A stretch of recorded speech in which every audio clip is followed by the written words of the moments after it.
పత్రికా సమావేశంలో పాల్గొన్న ఉప ముఖ్యమంత్రి గారు,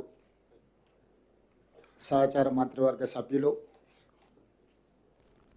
రాష్ట్ర ప్రభుత్వ సలహాదారులు,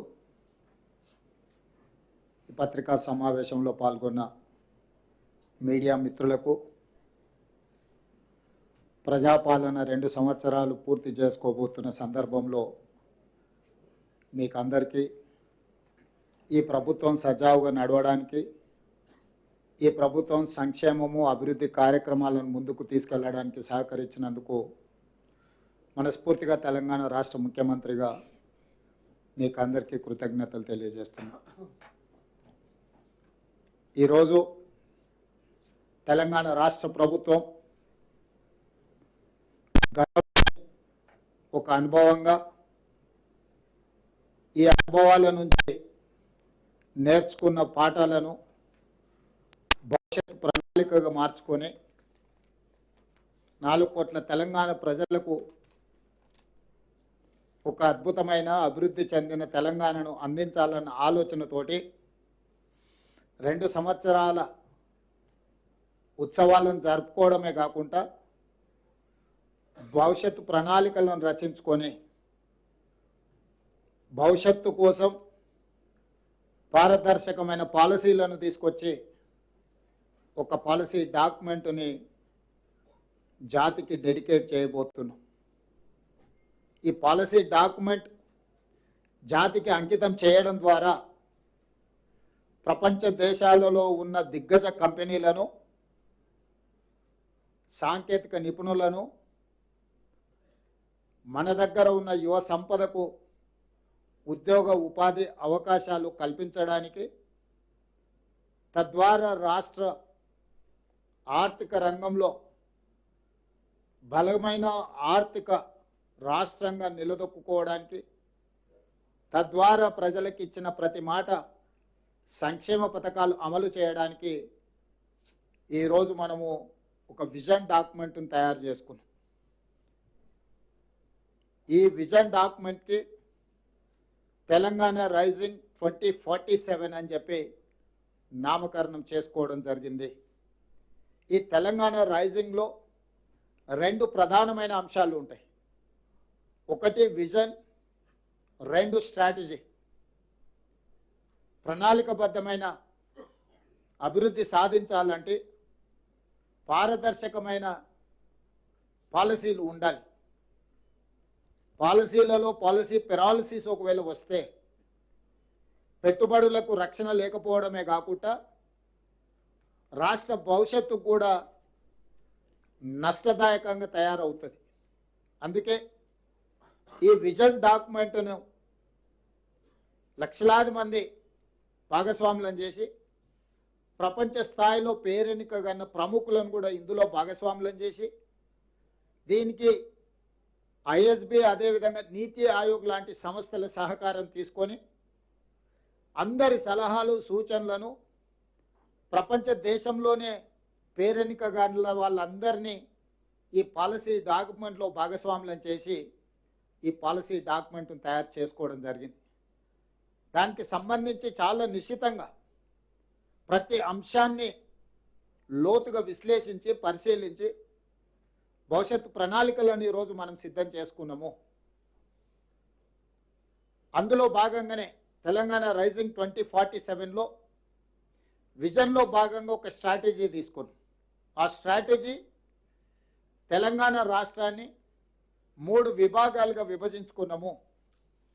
మీకు అందరికీ తెలుసు, హైదరాబాద్ నగరం చుట్టూత ఒక మణిహారం ఔటర్ రింగ్ రోడ్ ఆనాడు కాంగ్రెస్ పార్టీ అధికారంలో ఉన్నప్పుడు యూపీఏ చైర్పర్సన్గా శ్రీమతి సోనియా గాంధీ గారు బాధ్యత నిర్వహించినప్పుడు, డాక్టర్ వైఎస్ రాజశేఖర రెడ్డి గారు ముఖ్యమంత్రిగా ఉన్నప్పుడు మనం ఔటర్ రింగ్ రోడ్ని నిర్మించుకోవడమే కాకుండా అంతర్జాతీయ ఎయిర్పోర్ట్ను కూడా మనం ప్రారంభించుకోవడం జరిగింది. ఈ ఔటర్ రింగ్ రోడ్డు లోపలి ప్రాంతం మొత్తం గతంలో గ్రామ పంచాయతీలు, మున్సిపాలిటీలు, municipal corporations, greater Hyderabad municipal corporation 4 రకాలుగా స్థానిక సంస్థల పరిపాలన కొనసాగుతుండే. తద్వారా గ్రామ పంచాయతీ ఏం చేస్తుందో మున్సిపాలిటీలకు తెలిసేది కాదు, మున్సిపాలిటీలు ఏం చేస్తుందో మున్సిపల్ కార్పొరేషన్లకు తెలిసేది కాదు, మున్సిపల్ కార్పొరేషన్లో ఏం జరుగుతుందో జిహెచ్ఎంసీకి తెలిసేది కాదు. తద్వారా ఒక గందరగోళము, ట్రాఫిక్ జామ్లే కాకుండా వర్షాలు వచ్చినప్పుడు కానీ రకరకాల సమస్యల్ని ఎదుర్కొంటున్నాము. అందుకోసమని ఈ ఔటర్ రింగ్ రోడ్డు లోపల భాగాన్ని మొత్తం ప్రణాళికబద్ధమైన అభివృద్ధి చేయడానికి ఈ ప్రాంతాన్ని కోర్ అర్బన్ రీజియన్ ఎకానమీ కింద మనము డిమార్కేట్ చేసుకున్నాం. This is called CURE, core urban region economy, short form లో క్యూర్. అంటే ఇక్కడ ఎన్నో సమస్యలు ఉన్నాయి. ఇండస్ట్రియల్ పొల్యూషన్ ఉంది, మూసీ నది కాలుష్యం ఉంది, హైదరాబాద్ నగరంలో ఉన్న పురాతనమైన వాహనాల నుంచి మొదలు పెడితే డీజిల్ వల్ల ఇతర పరిశ్రమల వల్ల పరిశ్రమల కాలుష్యం ఉంది, వాహనాల కాలుష్యం ఉంది, ఎన్నో రకాల పొల్యూషన్స్ ఉన్నాయి. వీటిని తగ్గించడము లేకుండా చేయడము, తద్వారా ఒక నెట్ జీరో సిటీ లాగా కాలుష్య రహిత నగరంగా మార్చాలి అని అంటే దీన్ని క్యూర్ చేయాల్సిందే. ఈరోజు ఢిల్లీ, ముంబై, చెన్నై, బెంగళూరు నగరాలను మనం చూస్తున్నాం. ఒక దగ్గర కాలుష్యం ఎక్కువ, ఒక దగ్గర వరదలు ఎక్కువ, ఇంకొక దగ్గర ట్రాఫిక్ ఎక్కువ, ఇంకొక దగ్గర శాంతి భద్రత లేకపోవడం, ఇట్లా రకరకాల సమస్యలతోనే ఆయా మెట్రోపాలిటన్ నగరాలు ఈరోజు ఒక క్రైసిస్ని ఎదుర్కొంటున్నాయి, ఒక సంక్షోభాన్ని ఎదుర్కొంటున్నాయి. వీటన్నిటి దృష్టిలో కోర్ అర్బన్ రీజియన్లో ఒక పారదర్శకమైన నిర్ణయాల ద్వారా భవిష్యత్తులో ఇలాంటి సంక్షోభాన్ని నివారించడానికి, కాలుష్యాన్ని ప్రణాళికబద్ధమైన అభివృద్ధిని చేయడానికి ఈరోజు కోర్ అర్బన్ రీజియన్ మొత్తాన్ని 2170 స్క్వేర్ కిలోమీటర్ల ప్రాంతాన్ని సర్వీస్ సెక్టర్ కింద మారుస్తున్నాం. ప్రభుత్వంలో ఉండే జీసీసీలు కావచ్చు, ఐటీ కంపెనీలు కావచ్చు, ఇతర ప్రభుత్వ రంగ సంస్థలు కావచ్చు, ప్రైవేట్ రంగ సంస్థలు కావచ్చు, కాలుష్యాన్ని వెదజల్లే బయటికి తరలించడం ద్వారా, చెరువులను, కుంటలను, నాలాలను ప్రక్షాళన చేయడం ద్వారా, అత్యధిక వర్షం వచ్చినప్పుడు రోడ్ల మీద, కాలనీలలో నీటి వరదల సమస్యల్ని తగ్గించడానికి ఈ కోర్ అర్బన్ రీజియన్ని ఒక యూనిట్గా ట్రీట్ చేస్తున్నాం. దీంట్లో అభివృద్ధిలో భాగంగా మెట్రో రైలు విస్తరణ కావచ్చు, మూసీ రివర్ డెవలప్మెంట్ కావచ్చు, ఫ్లైఓవర్స్ కావచ్చు, రోడ్ల విస్తరణ కావచ్చు, కాలుష్య పరిశ్రమలను తొలగించడం కావచ్చు, ఇట్లా అన్ని రకాల అంశాలను ఆ కోర్ అర్బన్ రీజియన్ ఎకానమీలో అభివృద్ధిలో భాగంగా అక్కడ డిఫైన్ చేసి కోర్ అర్బన్ రీజియన్ని మనము ఈరోజు ఒక ప్రణాళిక తయారు చేస్తున్నాం. అదేవిధంగా outer ring road out side కొత్తగా ఇప్పుడు రీజనల్ రింగ్ రోడ్ రాబోతుంది. సూత్రప్రాయంగా కేంద్ర ప్రభుత్వం ఆమోదించింది. రీజనల్ రింగ్ రోడ్డును మనం ఈరోజు ప్రకటించుకున్నాము. ఔటర్ రింగ్ రోడ్డు 162 కిలోమీటర్లు ఉంటే నగరం చుట్టూతా ఒక అభివృద్ధి వలయంగా, రీజనల్ రింగ్ రోడ్డు దాదాపుగా ఒక 360 కిలోమీటర్లతోని రెండవ మణిహారాన్ని తెలంగాణకు మనం ఈరోజు తయారు చేసుకుంటున్నాం. దీన్ని పెరి అర్బన్ రీజన్ ఎకానమీ కింద ఈరోజు మన పాలసీలో మనం తెచ్చుకోబోతున్నాం. పెరి అర్బన్ రీజన్ ఎకానమీ అంటే ప్యూర్. ఈ ప్రాంతంలో మ్యానుఫ్యాక్చరింగ్ జోన్, ఈ ప్రాంతంలో భారత్ ఫ్యూచర్ సిటీ ఉండొచ్చు, చందన్వెల్లి, సీతారాంపూర్ ఫార్మా కంపెనీల ఐటీ సెజ్లు ఉండొచ్చు, రేడియల్ రోడ్స్ ఉండొచ్చు, మెట్రో విస్తరణ ఉండొచ్చు, ఇతర రాష్ట్రాల నుంచి, ఇతర దేశాల నుంచి రావడానికి అవసరమైన ప్రణాళికల్ని ఈరోజు ఈ పెరి అర్బన్ రీజియన్ ఎకానమీలో భాగస్వామ్యం చేస్తున్నాము. దీన్ని షార్ట్ ఫామ్లో ప్యూర్ అని మనం పిలుచుకోదలుచుకున్నాం. ఈ ప్యూర్కి Bengaluru to Hyderabad, Hyderabad to Amaravati, Amaravati to Chennai greenfield హైవేలతో పాటు బుల్లెట్ ట్రైన్లు కూడా ఈరోజు మన కేంద్ర ప్రభుత్వాన్ని సూత్రప్రాయంగా ఒప్పింపజేయడం జరిగింది. దీంతో దూరము తగ్గుతుంది. డెడికేటెడ్ గ్రీన్ఫీల్డ్ హైవే, ఎక్స్ప్రెస్ హైవేలు వేయడం ద్వారా, బుల్లెట్ ట్రైన్ ద్వారా రవాణా సులభతరం చేస్తున్నాం. భారతదేశంలో సముద్రపు ఒడ్డు లేని రాష్ట్రం తెలంగాణ రాష్ట్రం.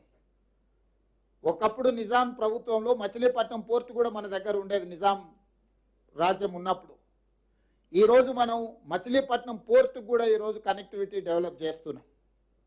తద్వారా ఈ మ్యానుఫ్యాక్చరింగ్ జోన్లో సొంత దేశాలే కాకుండా విదేశాల నుంచి కూడా పెట్టుబడులను ఆకర్షించడం ద్వారా ఈరోజు అభివృద్ధి ప్రణాళికలు సిద్ధం చేస్తున్నాము. ఇవాళ తెలంగాణ రాష్ట్రంలో ఒకే ఒక ఎయిర్పోర్ట్ ఉంది.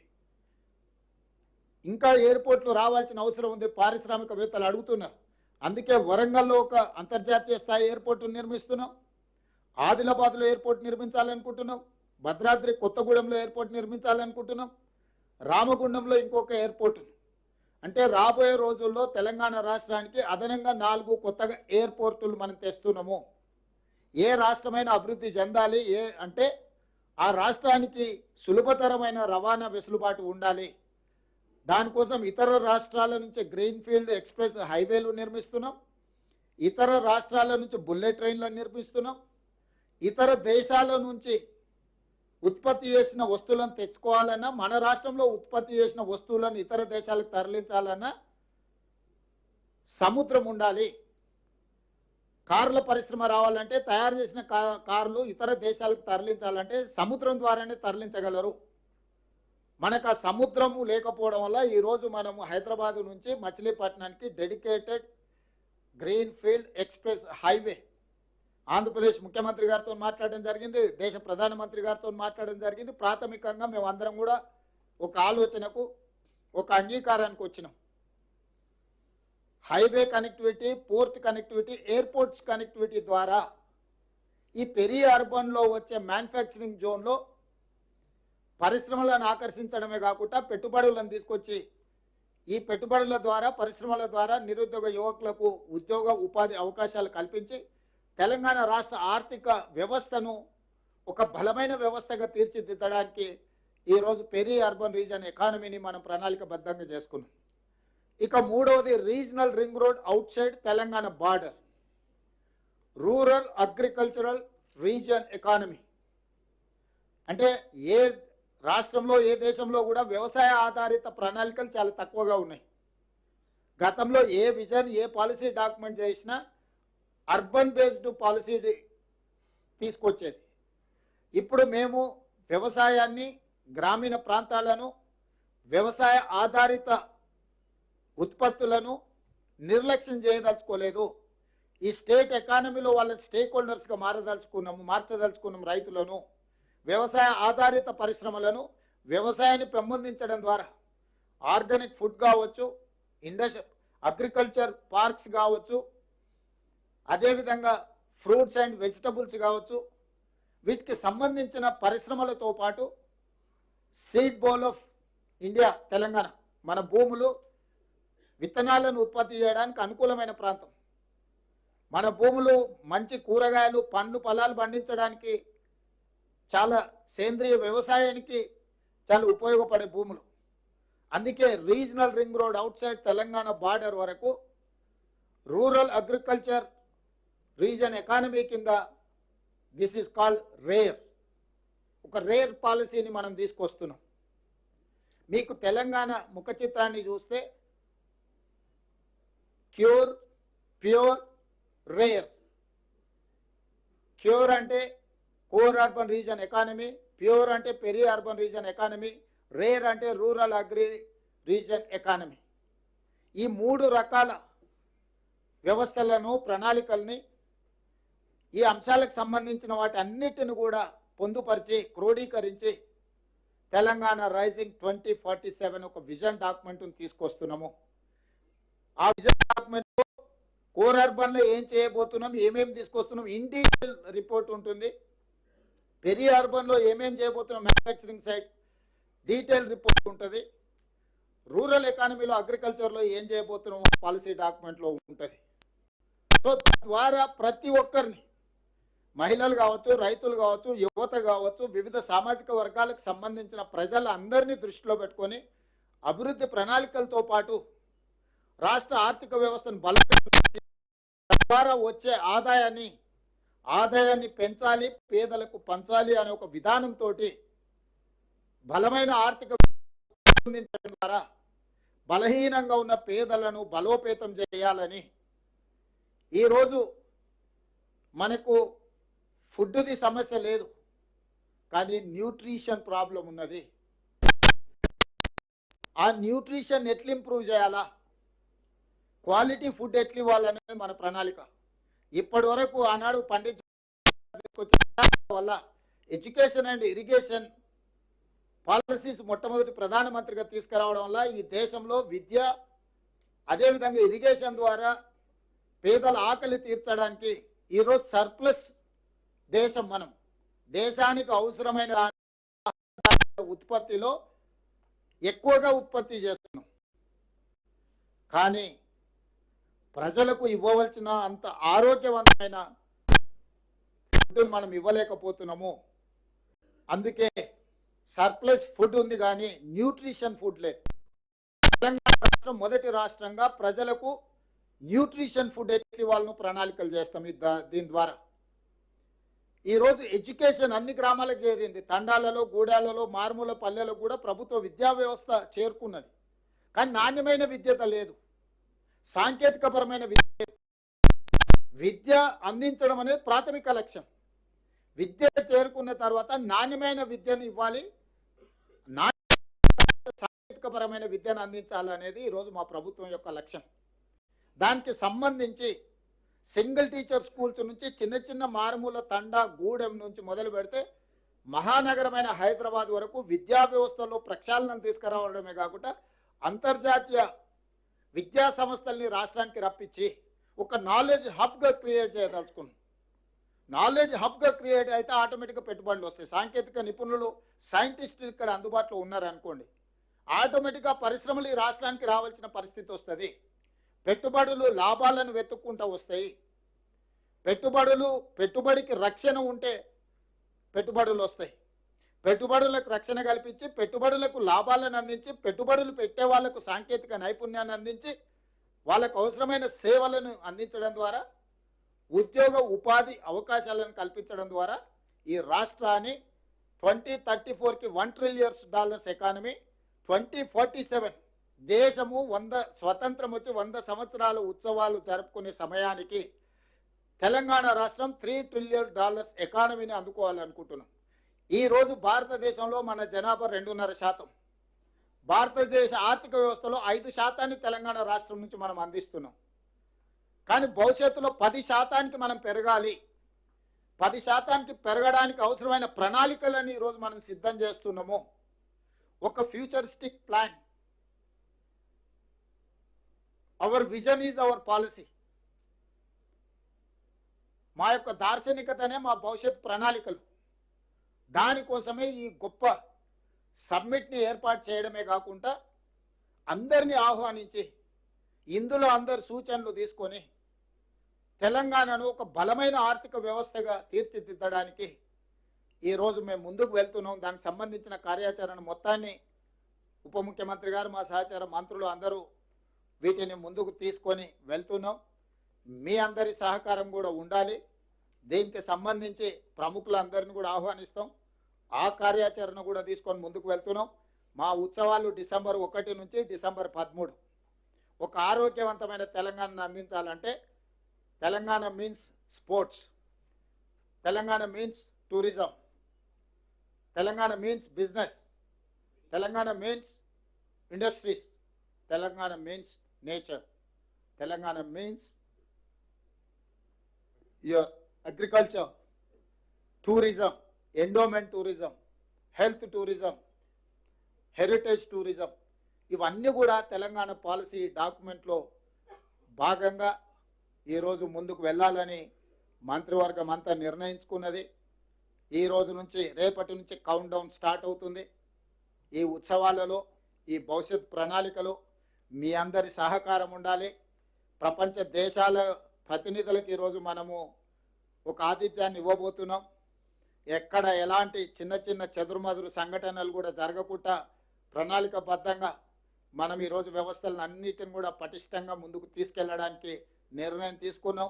ప్రజాభవన్లో దీనికోసం ఒక కంప్లీట్ వార్ రూమ్ పెట్టినాం. వార్ రూమ్ని స్వయంగా ఉప ముఖ్యమంత్రి గారు పర్యవేక్షిస్తున్నారు. అధికారులతో పాటు ఐఎస్బికి సంబంధించిన వాళ్ళు, నీతి ఆయోగ్కి సంబంధించిన వాళ్ళందరూ కూడా ఇందులో భాగస్వాములు ఉన్నారు. ఈరోజు నేను ఒకటే మాట చెప్పదలుచుకున్నా. మాకు role model China, Japan, Germany, South Korea and Singapore. ఆ దేశాలు వేగంగా ఎలా అభివృద్ధి చెందినాయి, ప్రపంచ దేశాలలో బలమైన ఆర్థిక వ్యవస్థగా China, Japan, Germany, South Korea and Singapore ఏ విధంగా రాణించినాయో వాళ్ళనే ఆదర్శంగా తీసుకుంటున్నాం. వాళ్ళతోనే పోటీ పడదలుచుకున్నాం. మా పోటీ పక్క రాష్ట్రం ఆంధ్రప్రదేశ్, కర్ణాటకనో, తమిళనాడో, ఇంకో రాష్ట్రమో కాదు. మా పోటీ అభివృద్ధి చెందిన దేశాలే. China, Japan, German, Singapore, South కొరియాతో మేము పోటీ పడదలుచుకున్నాము. వాళ్ళనే ఆదర్శంగా తీసుకుంటున్నాం. వాళ్ళతోనే పోటీ పడదలుచుకున్నాం. ఆయా దేశాల నుంచి కూడా పెట్టుబడులను ఆకర్షించదలుచుకున్నాము. మేము తెలంగాణలో పెట్టుబడులు పెట్టకపోతే భవిష్యత్తులో ఏదో కోల్పోతామని ఆ దేశాల్లో ఉండే బడా పారిశ్రామికవేత్తలను, పెద్ద పెద్ద పరిశ్రమలను కూడా ఆకర్షించి తెలంగాణకి తీసుకురాబోతున్నాము. దానికి మీ అందరి సహకారం ఉండాలి. ఒక పాజిటివ్ అప్రోచ్తో మనందరం కలిసి భవిష్యత్తు ప్రణాళికకు, ఈ తెలంగాణ రైజింగ్ 2047 పాలసీ డాక్యుమెంట్కు మీ అందరి సహకారం ఉండాల్సిందిగా ఆశిస్తూ మీ అందరి దగ్గర సెలవు తీసుకుంటున్నాను.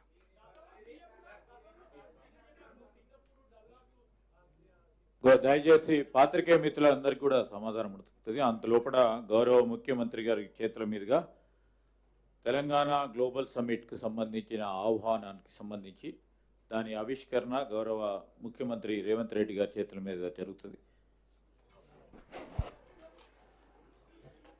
తెలంగాణ రాష్ట్రం సమగ్రంగా, సుస్థిరంగా అభివృద్ధి పథంలో ముందుకు సాగాలని, మన పోటీ విశ్వ వేదికపై విశ్వ వేడుకగా నిర్వహించుకోబోతున్న పండుగ అదిగో ఆనరబుల్ సీఎం గారి చేతుల మీదుగా ఆవిష్కృతమవుతోంది. మరి ప్రజలందరకు ఈ పండుగ సంబరాల్ని మనస్ఫూర్తిగా ఆస్వాదించేలా అందించే పాత్రికేయ ప్రతినిధులందరకు ఈ వేదిక నుంచి ఈ పవిత్రమైన సందర్భంలో శుభాకాంక్షలు.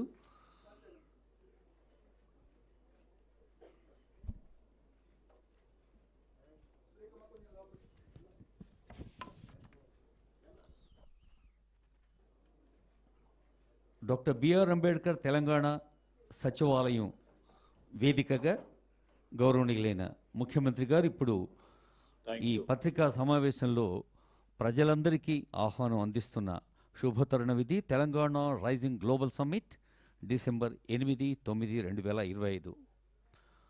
వేదిక భారత్ ఫ్యూచర్ సిటీ. ఆ పేరులో తీరులో మన రాష్ట్రాన్ని జాతీయ స్థాయిలో ముందుంచడం, అంతర్జాతీయ స్థాయి ప్రమాణాలు అందించటం స్వయంగా ఆనరబుల్ సీఎం గారు ప్రపంచవ్యాప్త ప్రతినిధులకు వ్యక్తిగత లేఖ రూపంలో ఆహ్వానం అందిస్తున్నారు. మరి ఇందాకే ఆనరబుల్ సీఎం చెప్పినప్పుడు ప్యూర్ రేర్ అనే ఈ ఎకానమీ ఆర్థిక వికాసం ప్రజలందరి కోసం, ప్రజాపాలన ప్రభుత్వం ప్రజల కోసం అని నిరూపిస్తూ మరి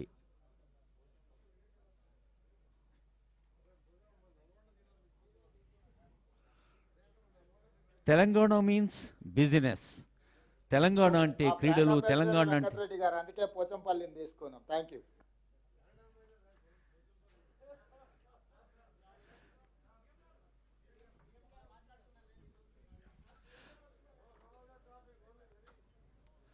తెలంగాణ అంటే పర్యాటకం, తెలంగాణ అంటే పర్యావరణం, తెలంగాణ అంటే పారిశ్రామిక ప్రగతి, తెలంగాణ అంటే యువత ఉపాధి, తెలంగాణ అంటే విద్య, తెలంగాణ అంటే విజ్ఞానం, తెలంగాణ అంటే సాంకేతిక సౌలభ్యం.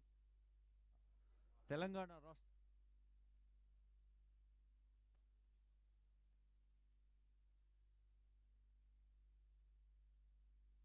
మనం ఉన్నతంగా ఆలోచిస్తూ ఉత్తమంగా